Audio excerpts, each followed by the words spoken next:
আসসালামু আলাইকুম রহমতুল্লাহ। প্রিয় শিক্ষার্থীরা, আশা করি অনেক অনেক ভালো আছো। এন্ড অসংখ্য ধন্যবাদ আরও একবার আমার সাথে যুক্ত হওয়ার জন্য। আজকের ক্লাসে আমি সমাধান করে দিব এইচএসসি ফিনান্স প্রথম পত্র অষ্টম অধ্যায় মূলধন বাজেটিং ও বিনিয়োগ সিদ্ধান্ত চ্যাপ্টার থেকে ঢাকা বোর্ড 2023 সালে যে সৃজনশীল প্রশ্ন এসেছিল সেই সৃজনশীল প্রশ্ন আমি সমাধান করে দিব। পুরো ক্লাসটা আশা করি তুমি মনোযোগের সাথে দেখবে এবং তুমি তোমার প্রবলেমগুলো সলভ করে নিবে। উদ্দীপকটা আমি এখানে লিখেছি। এখানে আসলে খুব চমৎকার একটা উদ্দীপক আছে, পুরোটা সমাধান করলে তারপর বুঝতে পারবে যে কত বড় অঙ্ক। কণাঙ্গে বলা ছিল সুযোগ ব্যয় কি? কোনো একটি প্রকল্পে বিনিয়োগ করার জন্য বা বিনিয়োগ করার ফলে অন্যান্য প্রকল্পে বিনিয়োগ করার সুযোগকে হাতছাড়া করলে যে ব্যয় হয় তাকে বলা হয় কি? সুযোগ ব্যয়। মানে বলতে পারি কি, আমি আজকে একটা বিনিয়োগ করলাম, সেই বিনিয়োগ করছি কত টাকা? সাপোজ 1 লক্ষ টাকা বিনিয়োগ করছি।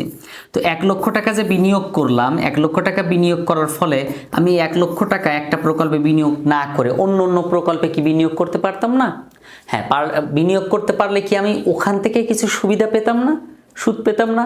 তাহলে ওই যে এই প্রকল্পে বিনিয়োগ করার কারণে অন্য অন্য প্রকল্পে বিনিয়োগের যে সুযোগটা হাতছাড়া হলো সেটাকে বলা হয় কি? সুযোগ ব্যয়। আমি একটু বিস্তারিত বললাম আর কি, দরকার নেই এত বিস্তারিত বলো, তুমি মুখস্থ করে লিখে দিতে পারলেই হবে। ওকে, তারপর খনন কি বলা আছে? পরস্পর বর্জনশীল প্রকল্প কি? আসলে তোমার হাতে দুটো প্রকল্প আছে, তো তুমি একটা প্রকল্পে যদি বিনিয়োগ করো তাহলে ওইটাতে বিনিয়োগ করতে পারবে না। সো এই যে এইটাতে যে বিনিয়োগ করতে পারবে না, আবার যখন তুমি এটাতে বিনিয়োগ করতে যাবা তখন এটাতে বিনিয়োগ করতে পারবে না। যদি মনে করো তুমি একটা উৎপাদনকারী প্রতিষ্ঠান, তো এই উৎপাদনকারী প্রতিষ্ঠান তুমি একটা মেশিন কিনবা, তো একটা মেশিন কেনার কারণে তুমি আরেকটা মেশিন কিন্তু কিনতে পারছো না, অর্থাৎ দুটো মেশিন একসাথে আবার কিনতে পারবে না।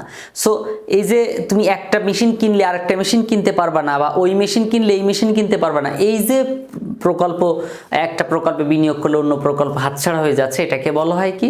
পরস্পর বর্জনশীল প্রকল্প বা পরস্পর বর্জনশীল বিনিয়োগ প্রকল্প। ওকে, এবার চলো আমরা খনন পরে এখন আমরা গতে চলে যাই।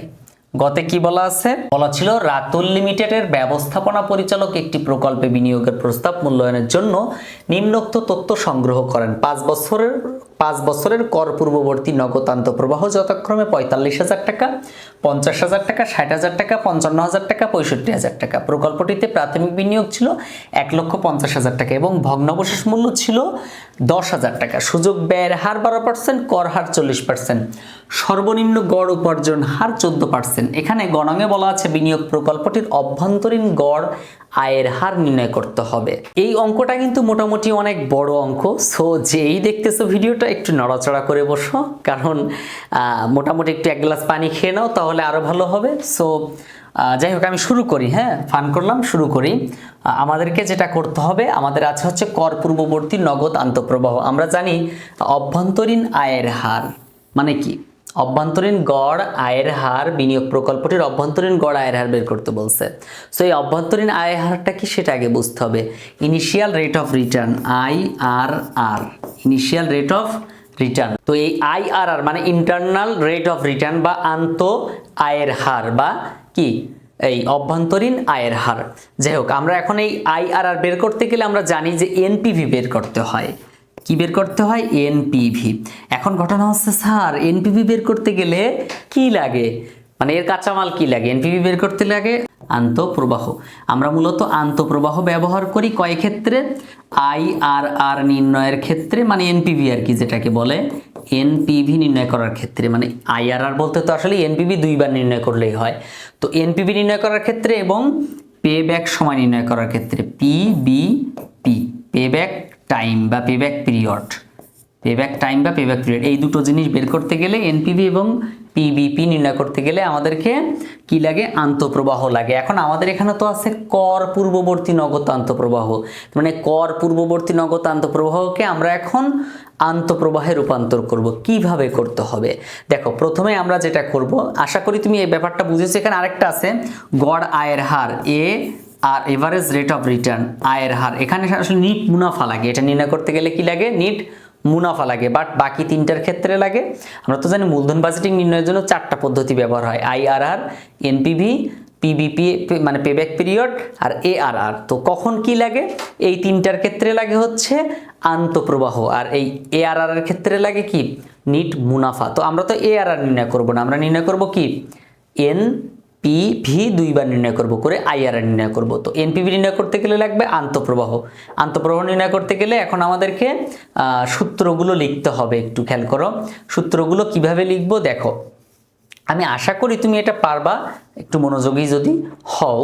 তো প্রথমে আমরা এই নগদ যে করপূর্ব নগদ প্রবাহ যেটা আছে সেটা আমরা লিখব। তো আমি একটু দাগ দিয়ে নিচ্ছি। ওকে, এখানে আমরা 5টা বছর লিখব আর কি।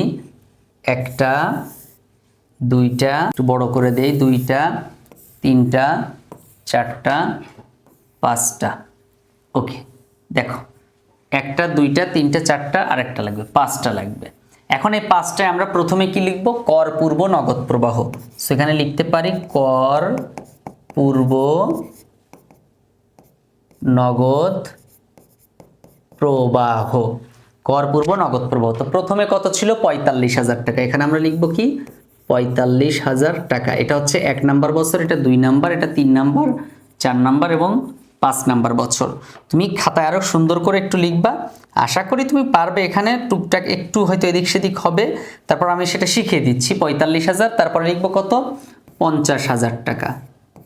50,000 টাকা। তারপর 3 নাম্বার বছরে ছিল 60,000 টাকা। এখানে লিখবো কত? 60,000 টাকা। তারপরে লিখবো 55,000 টাকা। এখানে লিখবো 55,000 টাকা। 5 নাম্বার বছরে ছিল 65,000 টাকা। অঙ্কটা বড় দেখে কেউ ঘাবড়াবে না বা ভুল করা যাবে না। এবার এখান থেকে আমরা বাদ দিব কর পূর্ব নগদ প্রবাহ থেকে অবচয় বাদ দিব। প্রথমে আমরা কি বাদ দিব? অবচয় বাদ দিব। এটা সূত্র তুমি মনে রাখবা, অথবা আমার পূর্বে আরো কিছু ভিডিও দেওয়া আছে, সেই ভিডিওগুলো একটু দেখলেই হবে। তো অবচয় কত টাকা আমরা কিভাবে বের করব? আমরা জানি বার্ষিক অবচয়, অ্যাকাউন্টিংয়ে কিন্তু আমরা এটা করি, বার্ষিক অবচয় বের করি। বার্ষিক অবচয়ের সূত্র কি? প্রাথমিক বিনিয়োগ। কি? প্রাথমিক বিনিয়োগ মাইনাস ভগ্নাবশেষ মূল্য ভাগ আয়ুষ্কাল। এখানে আমি সংক্ষেপে লিখছি, তুমি একটু পুরোটা লিখে নিও। ভাগ হচ্ছে কি? আয়ুষ্কাল বা মেয়াদ। তো এখানে দেখো প্রাথমিক বিনিয়োগ কত টাকা ছিল? প্রাথমিক বিনিয়োগ হচ্ছে 1,50,000 টাকা। এই যে 1,50,000 টাকা। তাহলে এখানে আমরা লিখতে পারি 1,50,000 টাকা বাদ ভগ্নাবশেষ মূল্য কত ছিল সেটাও এখানে লেখা আছে 10,000 টাকা। তাহলে এখান থেকে আমরা 10,000 টাকা বাদ দিলাম। এবং আয়ুষ্কাল কত ছিল একটু খেয়াল করো। আয়ুষ্কাল হচ্ছে তোমার 5 বছর। আয়ুষ্কাল কত? 5 বছর। সো 5 বছর মানে 5 দ্বারা আমরা এখানে ভাগ করব।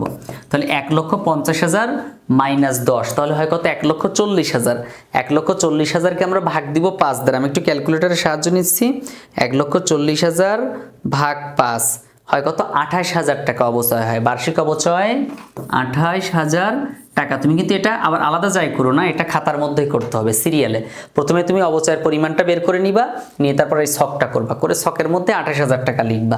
তো আমি প্রথমে 28,000 টাকা বাদ দিলাম এখান থেকে, তারপর 28,000 বাদ দিলাম, তারপর 28,000 বাদ দিলাম। প্রতি বছর সেম 28,000 টাকা বাদ দিব। 28,000 বাদ দিলাম, এখানেও 28,000 বাদ দিলাম, এখানেও 28,000 টাকা বাদ দিলাম। প্রতি বছর 28,000 টাকা করে বাদ দিতে হবে।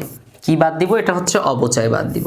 তো অবচয় বাদ দিলে আমরা যেটা পাবো ওইটার নাম হচ্ছে কি? কর পূর্ব মুনাফা। তো কর পূর্ব মুনাফা আমরা পেয়ে গেলাম। এখানে আমরা লিখতে পারি কি? কর পূর্ব মুনাফা। ওটা ছিল নগদ প্রবাহ, আর এটা কি? মুনাফা। মুনাফার প্রবাহের মধ্যে একটু পার্থক্য আছে। নগদ প্রবাহটা হচ্ছে এখানে অবচয় আছে, আর কর পূর্ব মুনাফাটাতে অবচয় নাই, মানে অবচয় বাদ আছে। তো এখন আমরা কর পূর্ব মুনাফা লিখবো। এই 45,000 থেকে 28,000 টাকা বাদ দিব। 45,000 থেকে 28,000 টাকা বাদ দেই। এখানে আছে কত? 45,000। 4 5 45,000 মাইনাস 28,000 টাকা। তাহলে এখানে হবে 17,000 টাকা। তারপর 50,000 থেকে 28,000 বাদ দিব, হবে 22,000 টাকা। তারপর 60,000 থেকে 28,000 বাদ দিব, হবে 32,000 টাকা। তারপর 55,000 থেকে 28,000 বাদ দিব, 55,000 মাইনাস 28,000, 27,000 টাকা। তারপর বাদ দিব হচ্ছে 65,000 থেকে 28,000 টাকা। কত হবে? 37,000 টাকা। ব্যাস, আমরা কর পূর্ব মুনাফা পেয়ে গেলাম। এখন আমরা বাদ দিব করের পরিমাণটা। তো কর কত পার্সেন্ট বলে দিয়েছিল ওরা? বলতো 40% কর হার দিয়ে দিয়েছে। এর জন্য আমরা এখানে বাদ দিব কর, ব্র্যাকেটে লিখবো কত? 40%। 40% কার উপর? এই 17,000 টাকা, মানে এইখানে যে টাকাটা থাকবে ওই টাকার উপর আমরা পার্সেন্টেজ করব। তাহলে তোমার জন্য আর কি সুবিধা হবে, একটু কালারটা আমি চেঞ্জ করে দেই। 17,000 ইন্টু কত পার্সেন্ট? 40%। 17,000-এর উপর 40% করলে 6,800 টাকা হয়। আমি এখানে একটু দাগ দিয়ে নিলাম, কেমন? তাহলে আর ভালো হবে। ওকে, এবার 22,000 টাকা। দেখো 22,000 ইন্টু 40%, 8,800 টাকা। আমরা একবার বিয়োগ করে দিতে পারি 27,000 থেকে এই 6,800 টাকা একবারে বাদ দিয়ে দিই। 17,000 মাইনাস 6,800, তাহলে 10,200 টাকা। তারপর 22,000 থেকে 8,800 বাদ দিব। 22,000 মাইনাস 8,800, তাহলে 13,200 টাকা। তারপর 32,000-এর উপরে 40% করব। 32,000 ইন্টু 40% হচ্ছে 12,800 টাকা। 32,000 থেকে যদি বাদ দিই তাহলে 19,200 টাকা। ওকে, এবার আমরা 27,000 টাকা থেকে বাদ দিব। 27,000 ইন্টু 40% 10,800 টাকা হয়। এই 10,800 টাকা আমরা এখন বাদ দিব 27,000 থেকে, তাহলে হয় 16,200 টাকা। ব্যাস, এবার আমরা 37,000 টাকার উপরে পার্সেন্টেজ করব 40%, তাহলে হয় 14,800 টাকা। 14,800 টাকা এখান থেকে আমরা বাদ দেই, 37,000 টাকা থেকে বাদ দেই, তাহলে 22,200 টাকা। আমরা তাহলে যে টাকা পেলাম এটা হচ্ছে কি কর পরবর্তী নিট মুনাফা। এটার নাম কি? নিট মুনাফা, যেটা আমাদের এই অঙ্ক করতে গেলে লাগবে। কি লাগবে? ঘ নাম্বারে মেবি লাগতে পারে। ওকে, এবার আমরা আবার নতুন করে অবচয় যোগ করব। কেন অবচয় যোগ করব বলো তো? নগদ প্রবাহ বের করতে গেলে অবচয় যোগ করব এবং লাস্টের বছরে ভগ্নাবশেষ মূল্য যোগ করব। হ্যাঁ, অবচয় যোগ করে আমরা নগদ প্রবাহ বের করব, নগদ আন্তঃপ্রবাহ বের করব। বিষয়টা মাথায় রাখবা, নগদ আন্তঃপ্রবাহ বের করতে গেলে এর সাথে অবচয় যোগ করে দিতে হয়। অবচয় যোগ করে লাস্টের বছরে যে আমরা আবার ভগ্নাবশেষ মূল্যটা যোগ করে দিব। তো আমরা প্রতি বছর 28,000 টাকা যোগ করে দিব। ওই যে অবচয় 28,000 হিসেব করছিলাম, ওই 28,000 যোগ করে দিব। 28,000 28,000 28,000 প্রতিবার। ওকে, এটা কিন্তু সম্পূর্ণ সূত্র অনুযায়ী। হ্যাঁ, এখানে আমার নিজের থেকে কোনো কিছু দিচ্ছি না। ওকে, এবার 28,000-এর সাথে 10,200 যোগ করব, তাহলে হবে 38,200 টাকা। 28,000-এর সাথে 13,000 যোগ করব, 41,200 টাকা। 41,200 টাকা। তারপর 19,000 টাকা, 19,200-এর সাথে 28,000 যোগ করব, 28,000 যোগ 19,200, তাহলে কত হবে? 47,200 টাকা। তারপর 28,000 যোগ 16,200, 44,200 টাকা। তারপর যোগ করব 22,200-র সাথে যোগ করব হচ্ছে 28,000 টাকা, তাহলে 50,200 টাকা। ব্যাস, আমরা কিন্তু এখানে আন্তঃপ্রবাহের পরিমাণটা পাইলাম। এখন লাস্টের বছরে আমাদেরকে ভগ্নাবশেষ মূল্য যোগ, এখানে যোগ এই যে এই অবচয় যেমন যোগ করছি না, এর সাথে যোগ করব কি ভগ্নাবশেষ মূল্য। কত টাকা? 10,000 টাকা। তাহলে আমরা নগদ আন্তঃপ্রবাহ এখানে পাবো 60,000 টাকা, 60,200 টাকা। ওকে, তো আমরা কিন্তু তাহলে মোটামুটি নগদ প্রবাহ পেয়ে গেলাম, নগদ আন্তঃপ্রবাহ পেয়ে গেলাম, যেটা আমাদের প্রয়োজন ছিল বেশি। সো এবার আমরা উপরের অংশটা মুছে দেব, দিয়ে এখানে আমরা সমাধান করব। সো এটা আমি মুছে দিচ্ছি, এটা আমার দরকার নেই আপাতত। তারপর এখান থেকে আমি নিট মুনাফা পর্যন্ত মুছে দিব, নিট মুনাফার আগ পর্যন্ত, কারণ আমার নিট মুনাফাটা পরের অঙ্কে দরকার আছে। এই অধ্যায়ের অঙ্কগুলো সমাধান করাটা অনেকেই একবারে এত প্যারা হিসেবে নেয় যে আসলে মানে মনে হয় যে এই অধ্যায়ের অঙ্ক পারবেই না, কিন্তু এই অধ্যায়টা সহজ। হ্যাঁ, মোটামুটি অনেকেই আবার পারে। যাই হোক, তাহলে আমরা কি করলাম একটু খেয়াল করে দেখছো যে আমি ওরা যে পরিমাণটা দিয়ে দিয়েছিল নগদ আন্তঃপ্রবাহ যেটা ছিল করপূর্ব, সেখান থেকে আমরা অবচয় বাদ দিছি, অবচয়টা আলাদা বের করে নিয়েছিলাম। অবচয় বাদ দেওয়ার পরে তারপর আমরা কর বাদ দিছি, দেওয়ার পরে তার সাথে নতুন করে অবচয়টা যোগ করে দিছি, দেন ভগ্নাবশেষ মূল্যটা যোগ করে দিছি, দেওয়ার পর আমরা নগদ আন্তঃপ্রবাহটা পাইছি, যেটা এই অঙ্ক সমাধান করতে গেলে আমাদের লাগে। এখন আমরা সুযোগ ব্যয়ের হার দেওয়া আছে আমাদের কত? 12%। সো এই 12% দ্বারা আমরা হচ্ছে এনপিভি বের করব। সো এনপিভি বের করার সূত্র কি? এনপিভি সমান CF1 ভাগ 1 প্লাস I পাওয়ার n, এই সূত্র অনুযায়ী আমরা ব্যবহার করব। ওকে, তারপরে হচ্ছে CF2 1 প্লাস আই, সরি এখানে আমরা আমার সমান দিছি, এখানে হবে plus 1 plus I power N যোগ সিএফ। তো যাই হোক আমি এখানে পুরো সূত্রটা লিখতে চাচ্ছি না, তুমি একটু বুঝে নাও যে আমি এখানে সিএফ আই বসালাম এবং আমি এখানে এন বসালাম, এটা হচ্ছে সূত্র। হ্যাঁ, দিয়ে তারপর আমরা বাদ দিব CF0 মানে প্রাথমিক বিনিয়োগটা বাদ দিব। একটু খেয়াল করে দেখো, আমি কিন্তু চেষ্টা করেছি বোঝানোর জন্য। CFI মানে কি, প্রত্যেকটা বছর যে দেওয়া আছে না, আমি সূত্রটা একবারে লিখলাম, এখন আমি আলাদা আলাদা করে মানটা বসাবো যেহেতু আমাদের জায়গার সংকট আছে এখানে। সো আমি প্রথমে প্রত্যেকটা বছরে যে নগদ আন্তঃপ্রবাহ আছে সেটা বসাবো, মানে ওই টাকা কিন্তু বসানো যাবে না, এগুলো বসানো যাবে না বলেই তো এই সব করলাম। এখন হচ্ছে 38,200 টাকা আছে প্রথমে, 38,200, এটাকে আমরা ভাগ দিব 1 যোগ দশমিক, এই যে 12%, 12 লিখবো, তারপর প্রথমটার উপর পাওয়ার হবে 1 যোগ তারপর একটা কত 41,200 ভাগ 1 যোগ দশমিক 12 পাওয়ার 2 বসবে, তারপর 47,200 টাকা, 47,200 টাকা ভাগ 1 যোগ দশমিক 12 পাওয়ার 3, তারপর 4 নাম্বার বছর 44,200 টাকা, 44,200 টাকা ভাগ 1 যোগ দশমিক 12 পাওয়ার 4 যোগ 5 নাম্বার বছরে কত 60,200 টাকা, মানে ভগ্নাবশেষ মূল্যটা যোগ করে দিলাম। এখানে শুধু ভগ্নাবশেষ মূল্য না, কার্যকরী মূলধন থাকলে সেটাও আমরা যোগ করে থাকি। তাহলে 60,200 টাকা ভাগ 1 যোগ দশমিক 12 পাওয়ার 5 এবং বাদ দিব CF0 মানে প্রাথমিক বিনিয়োগ বলেছিলাম না, প্রাথমিক বিনিয়োগ ছিল কিন্তু 1,50,000 টাকা। সো এখানে লিখবো 1,50,000 টাকা।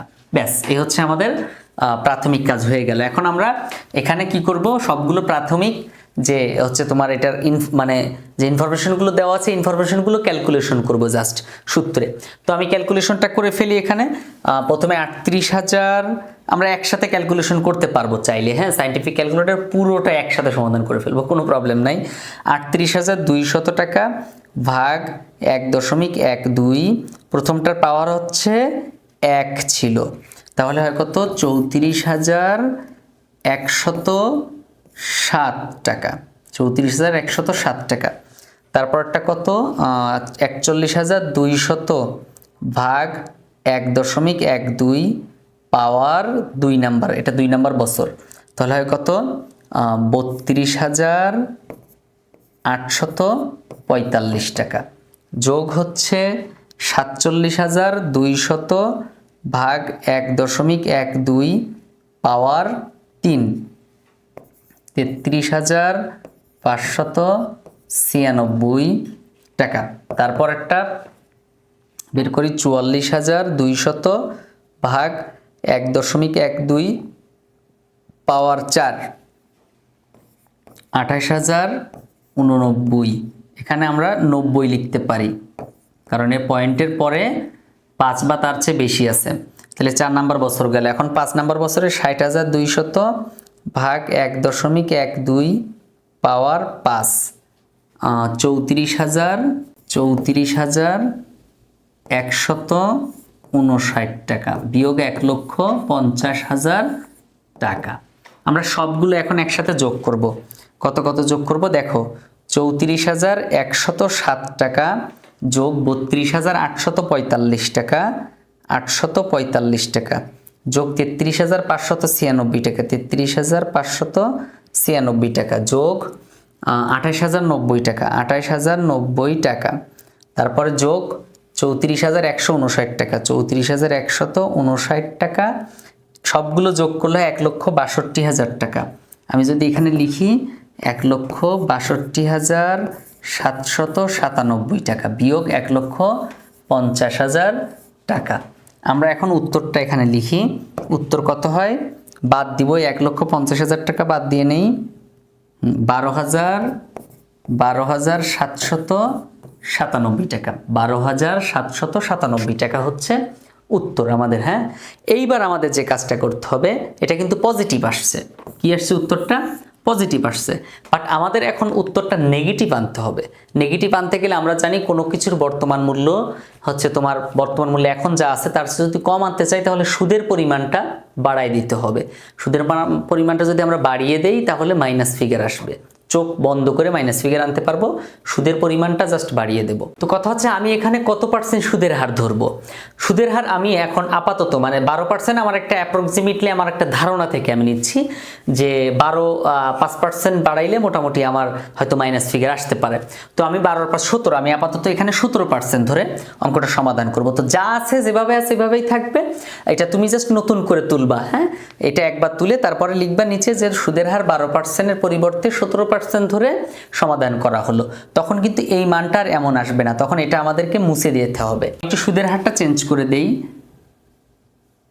এখানে সুদের হার চেঞ্জ করব, এখানে এখানে তারপরে এখানে তারপরে এখানে, এই প্রত্যেকটা সুদের হার আমি এখন চেঞ্জ করে দিব। তো আমি কত পার্সেন্ট নিতে চাচ্ছি? 17%। তুমি লিখে দিবে জাস্ট যে 17% ধরে সমাধান করা হলো। তো 0.17, এটা 17% হবে, এখানে 17% হবে, মানে 17%টাকে আমি ছুটিয়ে দিছি 100 দ্বারা ভাগ দিয়ে। ওকে, তারপরে এখানেও 0.17 আসবে, এখানেও 0.17 আসবে। এবার আমরা সমাধান করি নতুন করে। তো সমাধান করি দেখি কত হয়। প্রত্যেকটার আমরা আবার মান বের করব। এখানে যেমন 38,200 টাকা, 38,200 ভাগ হচ্ছে 1.17 পাওয়ার 1, তাহলে কত হয়? 32,650, 32,650 যোগ পরেরটা বের করি 41,200 ভাগ 1.17 পাওয়ার 2, তাহলে হয় 30,097 টাকা। 30,097 টাকা। 47,200 ভাগ 1.17 পাওয়ার 3, তাহলে 29,470 টাকা। ওকে, পরেরটা আমরা হিসাব করি। 44,200 ভাগ 1.17 পাওয়ার 4, তাহলে হয় 23,587 যোগ 60,200 ভাগ 1.17 পাওয়ার 5, 27,458 মাইনাস 1,50,000 টাকা।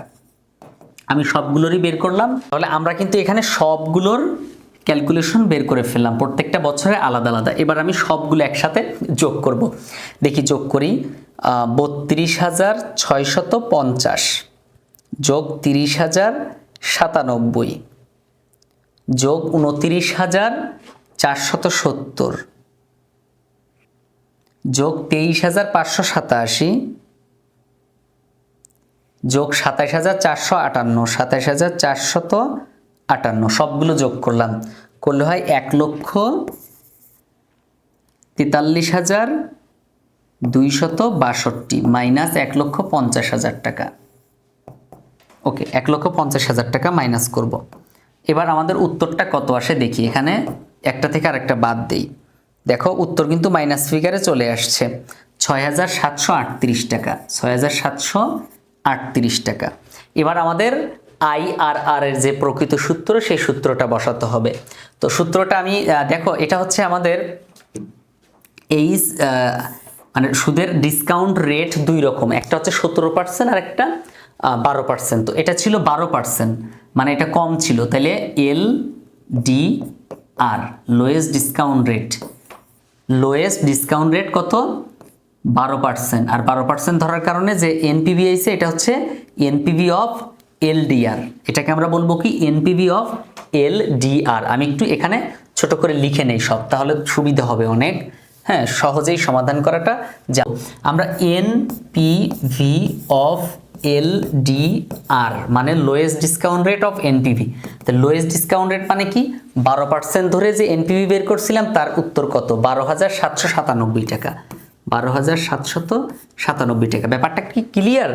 মানে lowest NPV of lowest discount rate, lowest discount rate মানে 12%, এটা তো 17%, 12% ধরে এনপিভি বের হয়েছিল 12,797 টাকা, এটা আমি লিখলাম। তারপর হচ্ছে এনপিভি অফ এইচডিআর, এইচডিআর মানে কি হায়ার ডিসকাউন্ট রেট, মানে সুদের হার বেশি ধরে উত্তর আসছিল এখানে মাইনাস হবে 6,738 মাইনাস 6,738 টাকা, 6,738 টাকা মাইনাস, হ্যাঁ এখানে কিন্তু মাইনাস ফিগার আছে।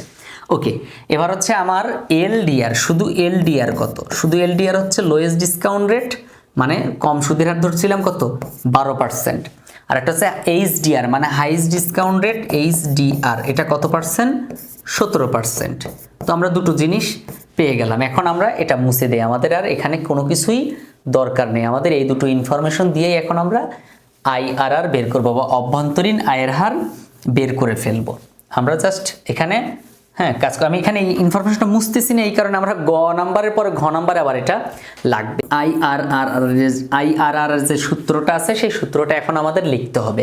আইআরআর এর যে সূত্র সেই সূত্রটা হচ্ছে এলডিআর মানে lowest discount rate plus NPV of LDR ভাগ NPV of LDR minus NPV of HDR into HDR minus LDR. HDR মানে কি হাইস্ট ডিসকাউন্ট রেট আর এলডিআর মানে লোয়েস্ট ডিসকাউন্ট রেট। এখানে কিন্তু দুটো জিনিস ভ্যারি করে, একটা হচ্ছে 12%, এইটা হচ্ছে মেন ইম্পর্টেন্ট পয়েন্ট 12%, আর আমি যেটা 17% ধরে সমাধান করছিলাম সেইটা।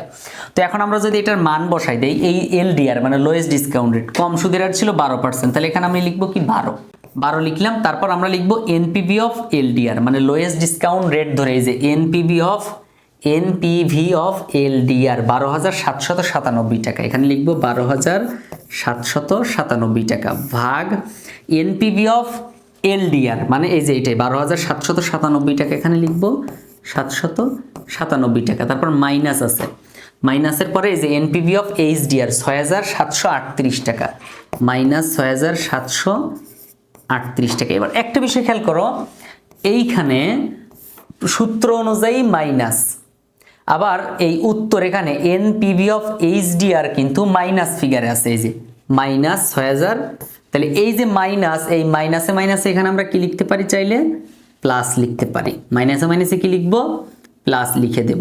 ওকে, তারপর গুণ, এখানে এইচডিআর হাইস্ট ডিসকাউন্ট রেট ছিল কত 17, এলডিআর ছিল কত 12। এবার আমরা একটা ক্যালকুলেশন করে দিব। দেখো ক্যালকুলেশন করলে কি হয়, প্রথমে আমরা এইটাকে এই দুটো দ্বারা ভাগ করব। তা আমি যেটা করব একসাথেই সমাধান করে দেই, তাহলে অঙ্কটা আমাদের ছোট হবে। 12,797, এই 12,797 লিখলাম, তারপর ভাগ দিয়ে একটা ব্র্যাকেট দিলাম, দিয়ে এই যে এই দুটো যোগ করে দিব, 12,797 যোগ 6,738 ব্র্যাকেট দিয়ে দিলাম।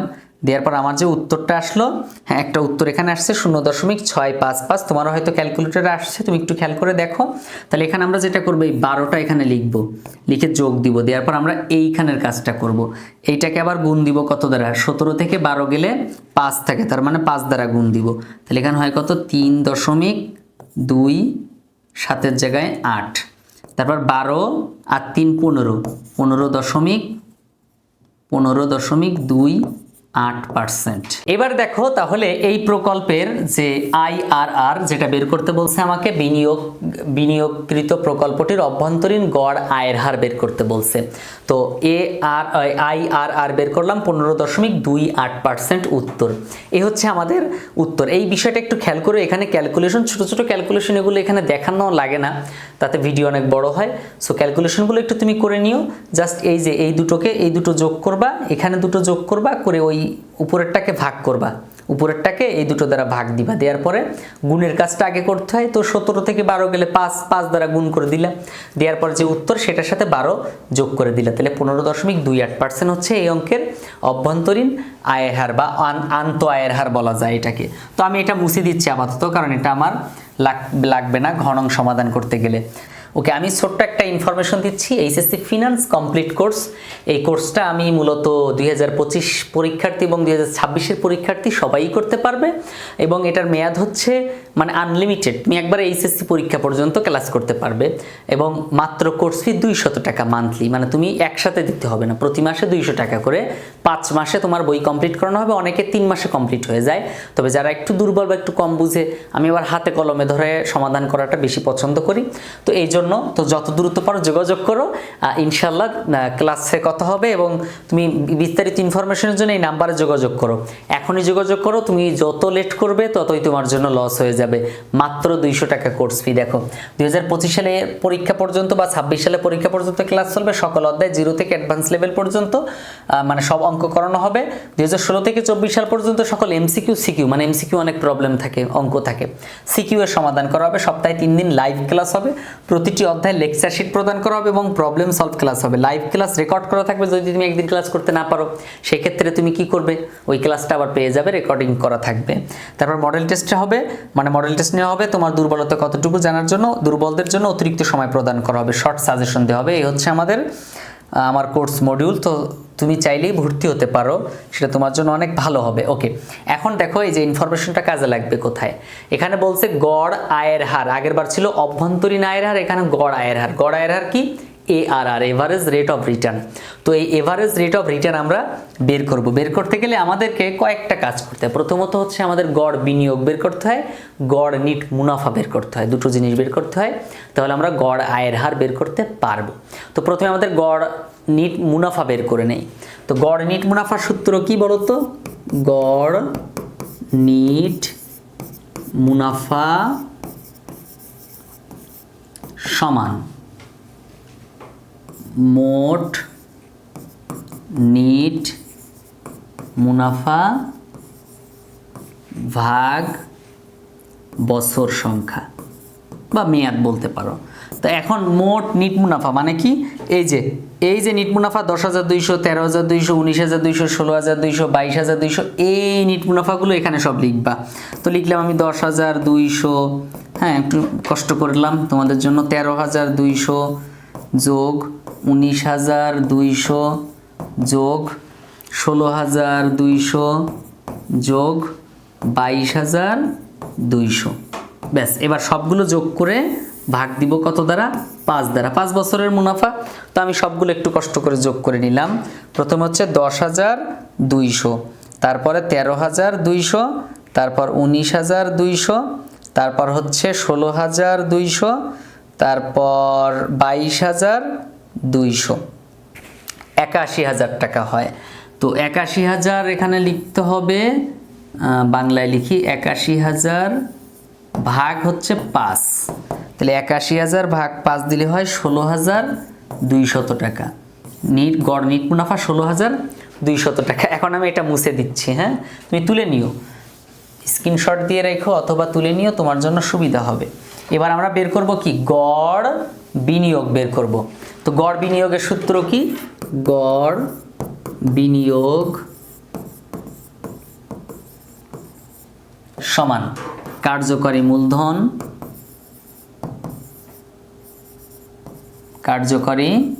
মূলধন যোগ প্রাথমিক বিনিয়োগ যোগ ভগ্নাবশেষ মূল্য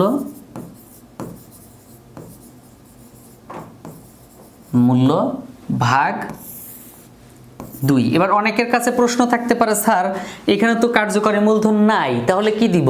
কার্যকরী মূলধন সব অঙ্কে থাকে না, যদি থাকে বসাবা, না থাকলে শূন্য।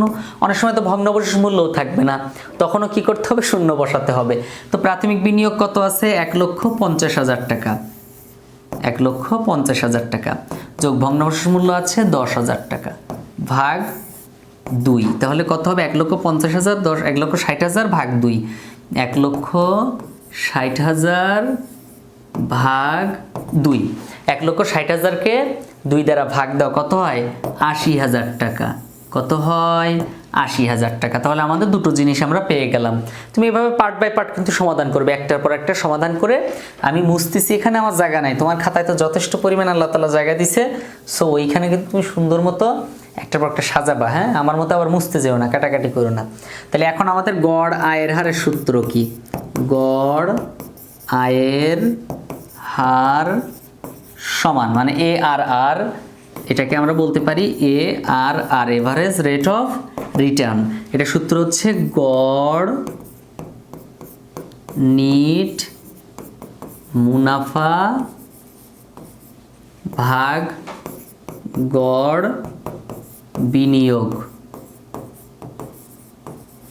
গুণ 100। গড় নিট মুনাফা লেখা না বুঝলে একটু লিখে নাও, গড় নিট মুনাফা ভাগ গড় বিনিয়োগ কি হবে? গড় বিনিয়োগ গুণ 100। এখন আমরা মানগুলো একটু বসাই দিই, আমার এগুলো আর কিচ্ছুই দরকার নাই, আমাদের যতটুকু দরকার ছিল সব আমরা নিয়ে নিয়েছি। তো গড় নিট মুনাফা কত? 16,200 টাকা। এই যে 16,200 টাকা ভাগ 80,000 টাকা। 80,000 কি? এই গড় বিনিয়োগ, যেটা আমি একটু আগে বের করলাম। এটাকে আমরা গুণ দিব কত দ্বারা? 100 দ্বারা, তাহলে একটা পার্সেন্টেজ বের হয়ে আসবে। তাহলে 16,200 ভাগ 80,000, আমি একটু ক্যালকুলেটর নিচ্ছি। 16,200 ভাগ 80,000 টাকা গুণ 100, তাহলে 20.25। তাহলে বলছে গড় আয়ের হারের ভিত্তিতে প্রকল্পটির গ্রহণযোগ্যতার বিষয়, ওনার গড় আয়ের হার হচ্ছে 20.25%। এখন এই 25%, কিন্তু উনি ওনার সুযোগ ব্যয় কত? 12% এবং গড় উপার্জন হার হচ্ছে 14%। সরি, এটা আমাদের দরকার। গড় উপার্জন হার কত পার্সেন্ট? 14%। উনি হচ্ছে 14% ওনার সর্বনিম্ন, উনি 14%-এর নিচে উনি নিবে না, 14%-এর উপরে হতে হবে। তো কিন্তু ওনার তো 20.25%, তাহলে কি উনি প্রত্যাশা করছে 14% সর্বনিম্ন, এর কম হবেই না। উনি এর কম হলে উনি বিনিয়োগ করবে না। তাহলে এখন বলো, ওনার সর্বনিম্ন চাহিদা ছিল 14%, কিন্তু ওনার ইনকাম হবে 20.25%, তাহলে কি অবশ্যই গ্রহণযোগ্য? কারণ ওনার প্রত্যাশার চেয়ে প্রাপ্তিটা বেশি হবে। সো 20.25% হওয়ার কারণে প্রকল্পটি গ্রহণযোগ্য। প্রকল্পটি গ্রহণযোগ্যতা বিষয়ে মন্তব্য করতে বলেছিল। তো লাস্টে তুমি লিখে দিবা কি এটা গ্রহণযোগ্য কেন, সেটা তুমি একটু যদি বলে দিতে পারো তাহলে বলবা কি? বলবা যে ওনার প্রত্যাশা ছিল, বলবা যে এই প্রকল্পের মানে রাতুল লিমিটেডের ব্যবস্থাপনা পরিচালকের প্রত্যাশা ছিল 14%, কিন্তু এই প্রকল্পের আয়ের হার 20.2%, সুতরাং প্রকল্পটি গ্রহণযোগ্য। সো এই হচ্ছে আজকের ক্লাস। এত কষ্ট করার পিছনে তোমার যে মানে অবদানটা আমি চাই সেটা হচ্ছে আমার চ্যানেলটা সাবস্ক্রাইব করে ফেলে এবং বন্ধু বান্ধবের সাথে একটু শেয়ার করতে পারো, 2-5 জন 10 জনের সাথে, তাহলে হয়তো আমার চ্যানেলটা অনেক উপরে উঠবে এবং আমি আরও ভিডিও বানানোর চেষ্টা করব ইনশাল্লাহ। এবং যারা লেকচার শিট নেওনি এখনও, প্লিজ যত দ্রুত পারো লেকচার শিট কালেক্ট করে নাও, কারণ লেকচার শিটগুলো খুবই গুরুত্বপূর্ণ। 16 সাল থেকে 24 সাল পর্যন্ত সকল বোর্ড প্রশ্ন সমাধান করা আছে ওই লেকচার শিটের মধ্যে। সো দেখা হচ্ছে পরবর্তী ভিডিওতে, ততক্ষণ পর্যন্ত ভালো থেকো। আসসালামু আলাইকুম রহমতুল্লাহ।